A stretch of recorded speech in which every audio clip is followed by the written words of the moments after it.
story. Years ago,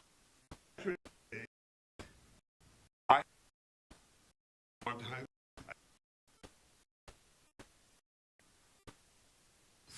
up as a relative. Do you know that?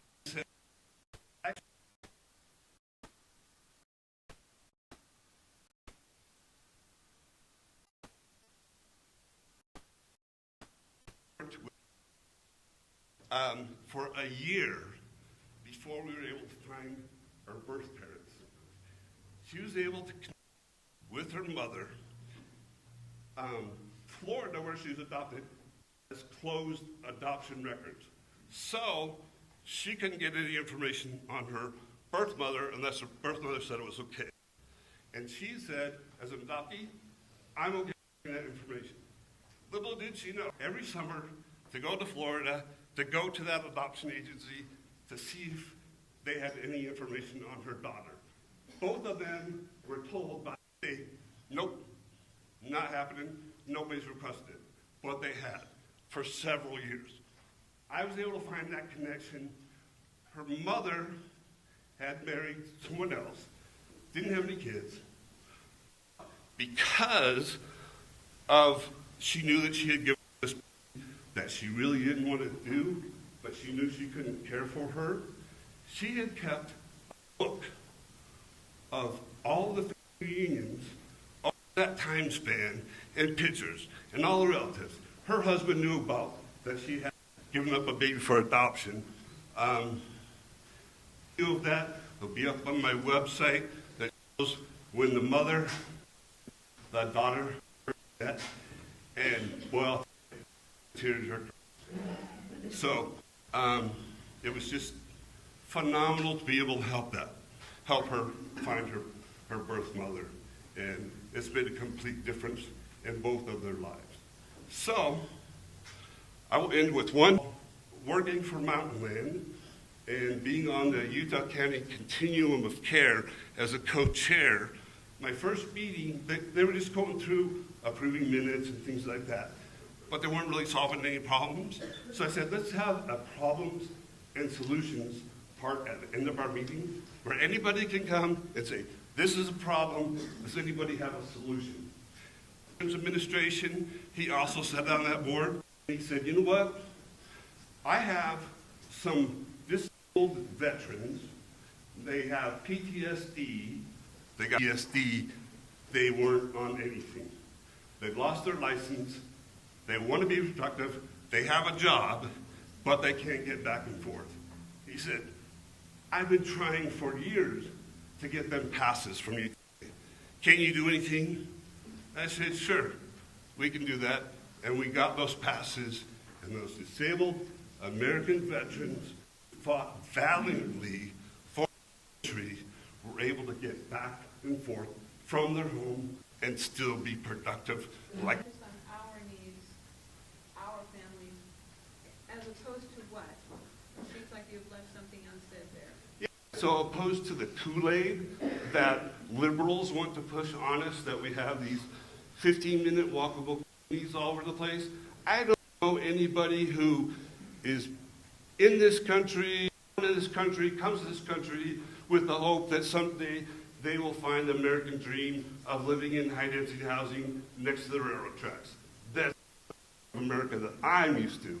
And so I want to make sure that the growth is Utah County resident growth, not something that liberals will be pushing on us to try and get us to be in the communities. I know the statistics behind that. I know all the air quality numbers, and I know what works.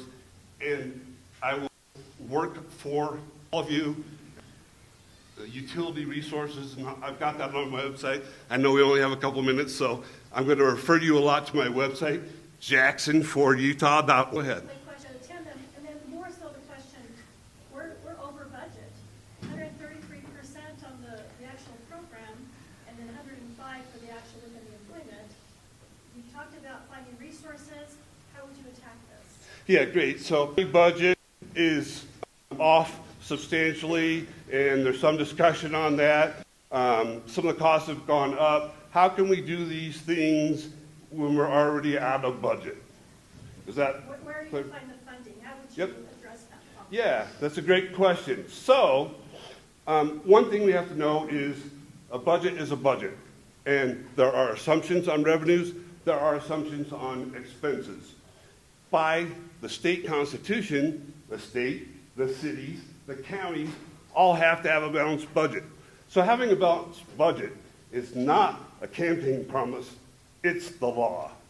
However, you have to have a structurally balanced budget, which is one-time expenses go to one-time, use one-time money for one-time expenses, use ongoing for ongoing expenses. So I'm going to look at that. The auditor, the county auditor, Rod Mann, the mayor, former mayor of Highland, he also endorses me. I've met with him several times.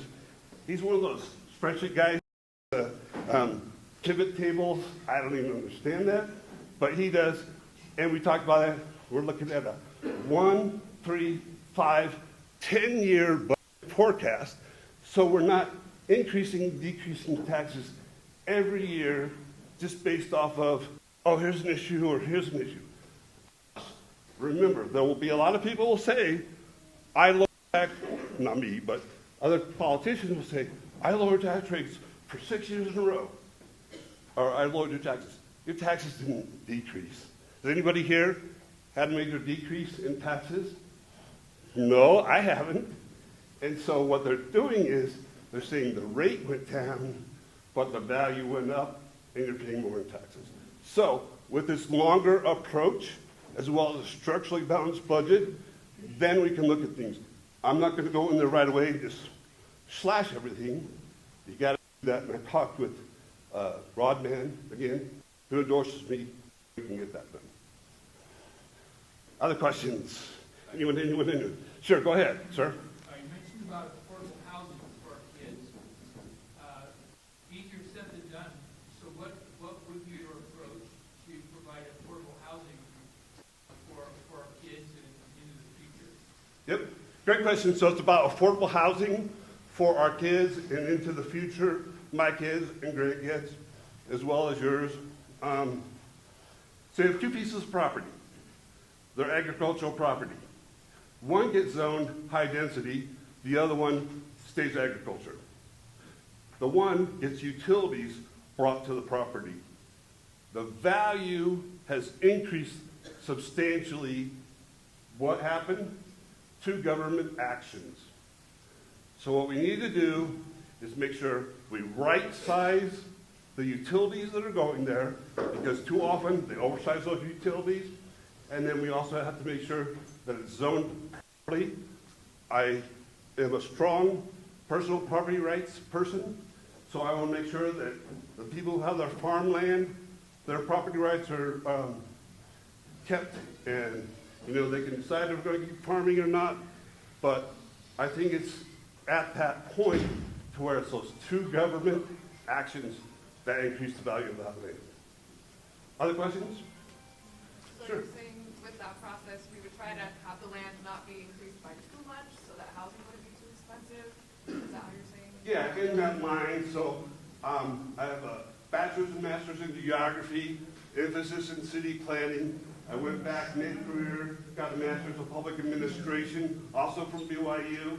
And so I have that knowledge and experience as a planner to look at those things. Obviously, the county is only dealing with the unincorporated area for land use. About 8,000 people of the 750,000 in the county live in the unincorporated area. Again, it's when those things get annexed in to cities or working cooperatively with the cities instead of the commissioners suing each other for several years, and it's an epicenter of dysfunction that we've heard about. I want to bring back function, and I think we can do that. Any other questions? Sure, go ahead. Along with housing, there's, in Utah,